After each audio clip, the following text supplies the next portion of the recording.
নমস্কার বন্ধুরা, আশা করি আপনারা সকলেই ভালো আছেন। আজকে আবারও হাজির হয়েছি নতুন একটা ভিডিও নিয়ে। বন্ধুরা, এই জবা গাছটি মূলত আমি 1 বছর আগে প্রতিস্থাপন করেছিলাম, কিন্তু কয়েকদিন ধরে গাছটির দিকে লক্ষ্য না রাখায় গাছটিতে প্রচুর পরিমাণে মিলিবাগের আক্রমণ ঘটে। তার ফলে গাছটি এইরকম পর্যায়ে পৌঁছে গেছে। তো বন্ধুরা, আজকের ভিডিওতে দেখাবো কিভাবে এই গাছটিকে আবার সুন্দরভাবে বাঁচিয়ে তোলা যায় এবং কীভাবে মিলিবাগের আক্রমণ থেকে গাছকে রক্ষা করা যায়। তো চলুন ভিডিওটা শুরু করা যাক। ভিডিওটা শুরু করার আগে আপনাদের কাছে একটাই অনুরোধ, ভিডিওটা ভালো লাগলে অবশ্যই একটি লাইক দিয়ে দেবেন। পাশাপাশি আপনাদের গুরুত্বপূর্ণ মতামত কমেন্ট বক্সে অবশ্যই কমেন্ট করে জানিয়ে দেবেন। তো চলুন ভিডিওটা শুরু করা যাক। সবার প্রথমে এই যে গাছের ডালপালাগুলি আছে সেগুলো আমি অতিরিক্ত ডালগুলি কেটে দেবো। তার ফলে গাছের একটি সুন্দর লুক দেওয়া যাবে। দেখতেই পাচ্ছেন এখানে আমি গাছের ডালগুলিকে সুন্দর করে কাটারির সাহায্যে কেটে দিচ্ছি। এই কাটারিতে কাটার সময় অবশ্যই কাটারিটাকে স্যানিটাইজার করে নেবেন। তার ফলে কী হবে, গাছে ফাঙ্গাসের আক্রমণের সম্ভাবনা কমে যাবে। এই দেখতেই পাচ্ছেন ডালগুলো সব কাটা হয়ে গেছে। ডালগুলো কেটে দেওয়ার ফলে গাছে একটা সুন্দর শেপ চলে এসছে। আপনারা দেখতেই পাচ্ছেন এই যে গাছে প্রচুর পরিমাণে মিলিবাগের আক্রমণ ঘটেছিল, তার ফলে গাছের যা অবস্থা হয়েছিল, আমরা চেষ্টা করব গাছটিকে সুস্থ করে তোলার। তো চলুন, এখানে দেখতে পাচ্ছেন গাছে এখনও মিলিবাগ আছে। তো সেক্ষেত্রে আমাদের যা করতে হবে, স্প্রে বোতলের সাহায্যে গাছটিকে ভালো করে স্নান করে দিতে হবে। এখানে গাছের কয়েকটি ডাল ভেঙে গিয়েছিল, সেই ডালগুলি আমি সুতো দিয়ে বেঁধে রেখেছিলাম যাতে পরবর্তীকালে জোড়া লেগে যায়। এখানে মিলিবাগ যেহেতু গাছে কয়েকটি দেখা যাচ্ছে, এই জন্য এবারে আমি স্প্রে বোতল দিয়ে ভালো করে গাছটিকে স্নান করিয়ে দেবো।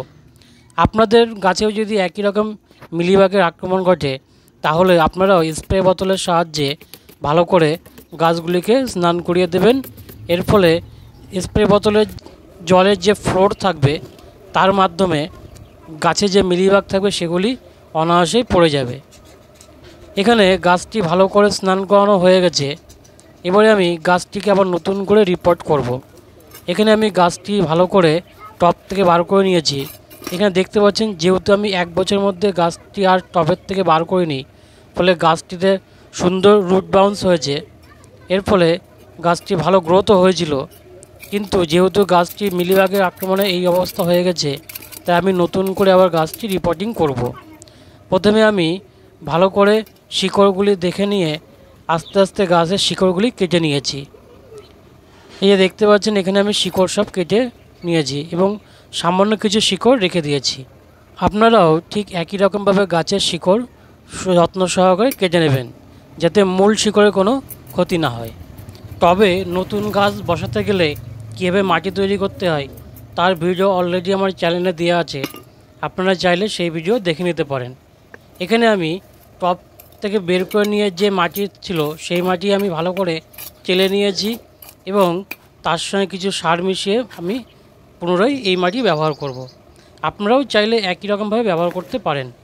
এখানে মাটি দেওয়ার সময় অবশ্যই লক্ষ্য রাখতে হবে, মাটি যখন গাছের গোড়ায় দেবেন তখন সামান্যভাবে আঙুল দিয়ে আস্তে আস্তে চেপে বসিয়ে দেবেন।